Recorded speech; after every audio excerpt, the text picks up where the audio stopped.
Courageous performance by that man right there, Beamon, but ultimately, Mr. Stop Running got stopped by El Gallo, Mr. El Gallo.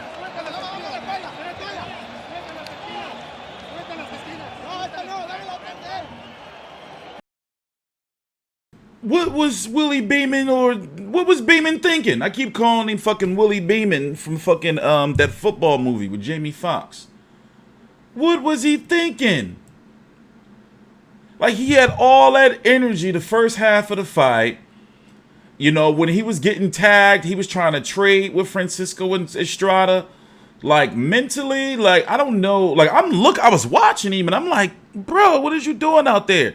I mean, I love the energy and everything. But it's like, and then for him to slow down the way he did, calm your ass down, DeWayne Beamon. Like, you got some good shit with you, but I can see why, like, what the fuck? Is that why he had this split decision with this? With who? This journeyman right here. These two fights with this journeyman. With this guy. And I was like rooting for him, you know, even though I didn't think he was gonna win. You know, I was like, all right, you making this a good fight. You making this like, you know, like worth my while. But then he just started doing dumb shit. You know? Anyway, I'm TstreeT Controversy with FightView360.com. I'm going to give some highlights, listen to the post-fight interview, and talk about the 115-pound division. Superfly. With Estrada defending his WBC 115-pound title.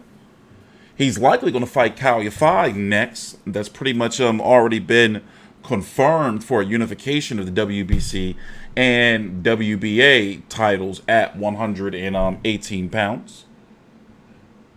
You have also a fight that can be made with Kazuchika Ioka. Actually, I'm not quite sure if that, but the German Nkasa's fight can be made because Nkasa's with Top Rank, and you know, here, let's listen in. Salta, your winner por KO técnico y todavía WBC and Ring Magazine Super Flyweight Champion of the World de Puerto Peñasco, Sonora, Mexico, El Gallo, Juan Francisco Estrada.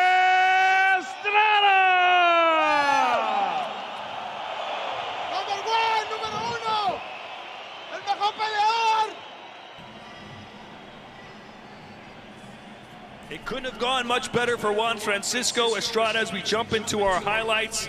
First round, pretty competitive, but that round two, a disaster for Beamon. Beamon came out athletic, moving his feet, moving his hands, landing some good shots in between, looking for the right shots. He just came in a little bit over aggressive with the champion, and he paid for it in that second round.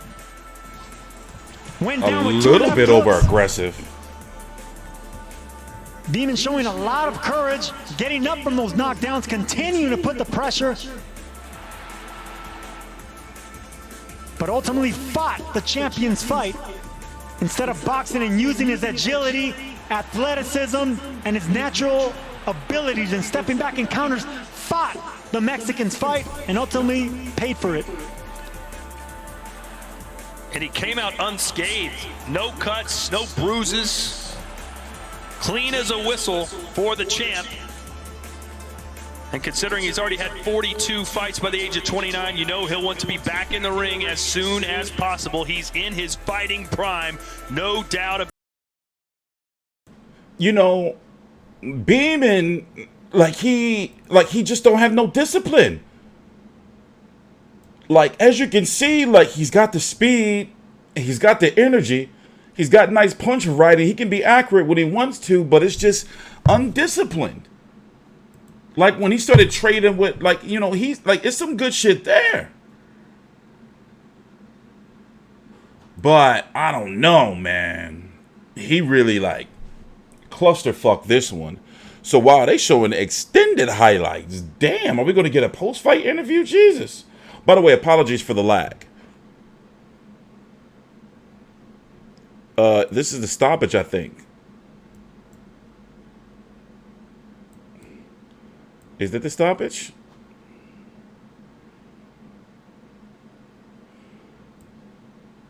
It was a good fight, though.